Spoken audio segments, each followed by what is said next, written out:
ఒక స్టూడెంట్ 20 రోజుల్లో 15,000 సంపాదించగలడా? ఈ రోజు అయితే డే 5 అనమాట. ఈ ఛాలెంజ్ స్టార్ట్ చేశాక నేను ఈ రోజే అనమాట ఎక్కువ డబ్బులు సంపాదించింది. సో ఈ రోజు అయితే కార్తీక పౌర్ణమి. కాలేజ్ వాళ్ళు సెలవు ఇవ్వలేదు. అందుకే నేనే తీసుకున్నా. అది నా సంస్కారం. ఇంకా అలా మార్నింగ్ 6:20కే లేచి అయితే వర్క్ అయితే వెళ్ళిపోయా అనమాట. డైరెక్ట్ ఫస్ట్ ఆర్డరే కొప్పోల్లో పడింది 5 కిలోమీటర్స్. ఇంకా అలా వెళ్ళొచ్చా అనమాట. ఇంకా అలా ఆర్డర్ అయితే ఇచ్చొస్తుంటే మా అమ్మ అయితే కాల్ చేసింది అనమాట.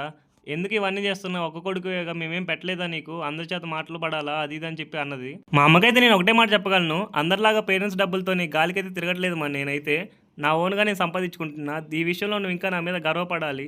అనేవాళ్ళు ఎన్నైనా అంటుంటారు, మనం ఏం చేయకపోయినా ఏదో ఒకటి అంటారు. ఏమైనా చేస్తున్నా కానీ ఇదేంటి ఇది చేస్తున్నాడు అది ఇది అంటారు.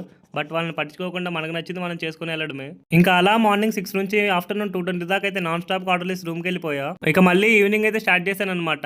బట్ బండి కొంచెం ట్రబుల్ ఇచ్చింది. అది రిపేర్ చేస్తుంటే పెద్ద వర్షం అయితే పడింది ఒంగోలులో. ఇంకా ఆ వర్షానికి రోడ్లు అయితే మునిగిపోయాయి అనమాట బస్ స్టాండ్ దగ్గర. ఇక అలా అయితే కొత్తపట్నం బస్ స్టాండ్ దగ్గర ఒక ఆర్డర్ అయితే పడింది. ఈ రోజు కార్తీక పౌర్ణమి కావడంతో అక్కడ శివాలయం దగ్గర ఫుల్ క్రౌడ్ అయితే ఉంది. నేను కూడా ఇంకా గుళ్ళోకి అయితే వెళ్ళి మొక్కుకొని వచ్చాను. ఇంకా అలా ఆర్డర్స్ అన్ని అయితే కంప్లీట్ చేసి అయితే ఇంటికి వెళ్తున్నా అనమాట. ఇంకా అలా రూమ్ కి అయితే వెళ్తుంటే పీవీఆర్ స్కూల్ దగ్గర ఈ బండి అయితే కనపడింది అనమాట. ఒక చెక్క మసాలా అయితే ఇవ్వమన్నాను. సో ఈ రోజు నా ఎర్నింగ్స్ అయితే ఇంత అనమాట. సో మళ్ళీ వీడియోతో రేపు కలుసుకుందాం. అంతవరకు టాటా బాయ్ బాయ్.